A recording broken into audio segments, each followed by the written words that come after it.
మన భగవద్గీత, మహాభారతాలు చదవాలని. నువ్వు చదివి ఏం అప్లై చేస్తున్నావు? ఎగ్జాంపుల్ మహాభారతం. పాండవాస్ వల్ల వాళ్ళ వంశం మనం తలుచుకున్న కౌరవాస్ వల్ల ఎగ్జాక్ట్లీ దట్స్ ఇట్. వాళ్ళ ఇది నాశనం అయిపోయింది. మరి మనం ఏం నేర్చుకుంటున్నాం మరి?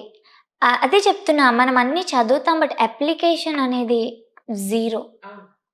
మరి హిందూయిజంని మనం ఎలా తీసుకెళ్తామండి? ఆచరణలో పెట్టింది ఎలా తీసుకెళ్తాము? నేను అదే చెప్తున్నా. రత్నాలు ఎన్నో ఉంటాయి, కానీ నాణ్యమైన రత్నం అతి తక్కువ ధరకే లభించే ఏకైక సంస్థ 6JVR. సౌత్ ఇండియాలోనే ద బెస్ట్ 6JVR. నిజంగా మన ట్రెడిషన్స్, కల్చర్ని మనం కనుక రక్షించుకోవాలి. నెక్స్ట్ జనరేషన్కి మన పూర్వీకులు ఎలా ఉన్నారు, మన అమ్మమ్మ తాతగారులు, బామ్మ తాతగారు, వైఫ్ అండ్ హస్బెండ్స్ ఎలా ఉన్నారు, ఇవన్నీ నిజంగా మనం ముందరికి తీసుకెళ్ళాలంటే ఇంటర్ప్రిటేషన్ కరెక్ట్గా ఉండాలి. ప్రతి ఒక్క ఏదైతే మనం చేస్తాం దాని ఇంటర్ప్రిటేషన్ కరెక్ట్గా ఉండాలి. అండ్ ఆల్సో చదివింది అప్లై చేయడం. భాగవతం మనం ఏవైతే చదువుతున్నామో అవన్నీ అన్నీ చదవక్కర్లా. చదివిన ఒక్క శ్లోకమైనా దాన్ని అర్థం చేసుకోండి, దాన్ని ఆచరణలో పెట్టండి. చాలా మన ఇంటలెక్చువల్ థింకింగ్ అనేది చాలా పెరుగుతుంది. ఈ ఏవైతే చిన్న చిన్న అవన్నీ పోయి వాటన్నిటికన్నా హై లెవెల్లో ఆలోచించడం అనేది మనకు మొదలవుతుంది. అవును. చాలామంది అంటారు అమ్మాయిలను ఎప్పుడు తక్కువ చేసి చూస్తారు. నిజంగా చూసేవాళ్ళు ఉన్నారు, నేను ఒప్పుకుంటాను. పాత కాలంలో కూడా తక్కువ చేసి చూడండి. మన చాలా శ్లోకాల్లో నేను అబ్జర్వ్ చేస్తూ ఉంటాను, we bow down to head somebody's wife అని చెప్పి ఒక స్మాల్ శ్లోకం ఉంది. రామాయ రామభద్రాయ రామచంద్రాయ వేతసే రఘునాథాయ నాథాయ సీతాయాహ పతయే నమః అంటాం. ఫైనల్లీ మనం ending with I bow down to the husband of Sita అంటున్నాం. రామ అని ఎక్కడైనా అన్నాము? అంత బ్యూటిఫుల్ ఇవి మనకున్నాయి. మనం ఏమి మన ఆడవాళ్ళని ఎవ్వరూ తక్కువ చేసి చూడలేదు. మన ఇంటర్ప్రిటేషన్స్ రాంగ్ వల్ల అవలా పాస్ ఆన్ చూస్తున్నారు. నేను ఒప్పుకోట్లా, చూస్తున్నారు నిజమే. అమ్మాయిలు తక్కువ చేసి చాలా ఫ్యామిలీస్లో చూసేవాళ్ళు ఉన్నారు. బట్ అమ్మాయిలు దాన్ని ఎలా తీసుకోవాలంటే నెక్స్ట్ ఎక్స్ట్రీమ్స్కి తీసుకెళ్ళకండి. అంటే అమ్మాయిలను ఎక్కువ చేసి చూడాలి, అబ్బాయిలు no, don't fight for equality. Women and men can never become equal. Correct.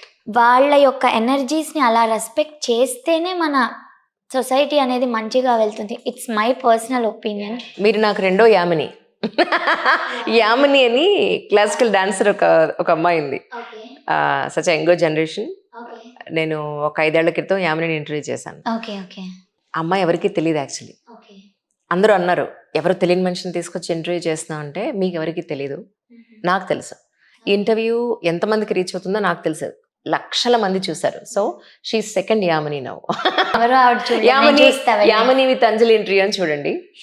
So నేను ఇక్కడికి వచ్చాక కూడా నేను సెకండ్ ఇంటర్వ్యూ చేశాను. అది కూడా చాలా మందికి రీచ్ అయింది. అంటే ఇలానే మాట్లాడుతుంది, మీలానే చాలా సన్నగా, చాలా సౌమ్యంగా, చాలా ఒబీడియంట్గా మాట్లాడుతుంది. మాత్రం మాటలో సూదిగా బాణాలు గుచ్చుకుంటాయి అందరికీ. Really I'm so happy to meet you today. Same here అండి, సేమ్ హియర్. ఈ సందర్భంగా మన సొసైటీలో ఉన్న ప్రతి ఒక్కళ్ళకి, పేరెంట్స్ అయిన వాళ్ళకి, పెళ్లి చేసుకోబోయే వాళ్ళకి, అమ్మాయిలు ఉండే వాళ్ళకి, అందరికి మీరు ఏం చెప్పదలుచుకున్నారు? It's a good opportunity to inform your opinions అనండి, లేదంటే ఒక మంచి మాట వాళ్ళకి చెప్పడానికి. ప్రతిదీ జెండర్తో చూడొద్దని నేను చెప్దాం అనుకుంటున్నానండి. టూ మచ్ అయిపోతుంది అది. జెండర్, క్యాస్ట్, రిలీజియన్ వాటన్నిటికీ కొంచెం అబౌవ్గా థింక్ చేయడం ట్రై చేయండి. నేను ఒప్పుకుంటా, చాలా ఫ్యామిలీస్లో అమ్మాయిల్ని చాలా తప్పుగా ట్రీట్ చేసే వాళ్ళు ఉన్నారు. నేను కూడా చూశాను కళ్ళతో. నేను ఒకసారి బస్సులో వెళ్తుంటే ఒక ఆయన కాలుతో తన్నాడండి ఒక అమ్మాయిని. మరి వైఫో కూతురో ఎవరో నాకు తెలీదు, నా కళ్ళతో చూసా. ఎప్పుడో కాదు, 3 months బ్యాక్ పబ్లిక్ స్పేస్లో, ఎవరో తెలియదు. ఎందుకు ఈ రోజుకి వైఫ్స్ ని కొట్టేవాళ్ళు లేరనుకుంటున్నారా? చాలా మంది ఉన్నారు, ఎడ్యుకేటెడ్స్, సో కాల్డ్ ఉన్నారు, చాలా పెద్దవాళ్ళు. అలాంటి వాటన్నిటికీ నేను 100% against. But that doesn't mean men అందరూ చెడ్డవాళ్ళు అని. బ్యూటిఫుల్ మెన్ కూడా ఉన్నారు. Wonderful persons. అమ్మాయిలు కానీ అబ్బాయిలు కానీ ఎక్స్ట్రీమ్స్లోకి వెళ్ళి థింక్ చేయకండి. ఎవరిది ఏంటి తప్పో కరెక్ట్ చేసుకోవడానికి ట్రై చేయండి. అర్థమైతే ప్లీజ్ మాస్క్యులైన్ ఫెమినైన్ ఎనర్జీని అర్థం చేసుకోండి. అమ్మాయిలు ఈక్వల్ అవ్వాలన్న ఉద్దేశంతో మేము కూడా మగవాళ్ళలాగా చేస్తాము అని బాడీలు పెంచడం అవి చేస్తే you're losing your true nature. ఇప్పుడు రేప్స్ జరిగితే చాలా మంది చెప్పారు, అమ్మాయిని తీసుకెళ్ళి టాక్వాండోలో వేయండి, ఏంటవి కరాటే కుంఫులో వేయండి. ఎంత కుంఫు కరాటే నేర్చుకున్నా ఒక అబ్బాయి స్ట్రెంగ్త్ని అమ్మాయి బీట్ అవ్వగలదా? అది మన నేచర్ కాదు. అండ్ ఒక షాకింగ్ లో ఉంటారు, మైండ్ పనిచేయాలన్నా అసలు స్ట్రెంగ్త్. అవన్నీ పక్కన పెడితే అసలు కుదురుతుందా? అసలు కుదురుతుందా అది? Is that possible? ఆ ట్రూ నేచర్ని మర్చిపోవద్దు. ఎవరు ఎవరిలా అవ్వాల్సిన అవసరం లేదు. అబ్బాయి బ్యూటిఫుల్ క్రియేషన్ ఆఫ్ నేచర్, అమ్మాయి బ్యూటిఫుల్ క్రియేషన్.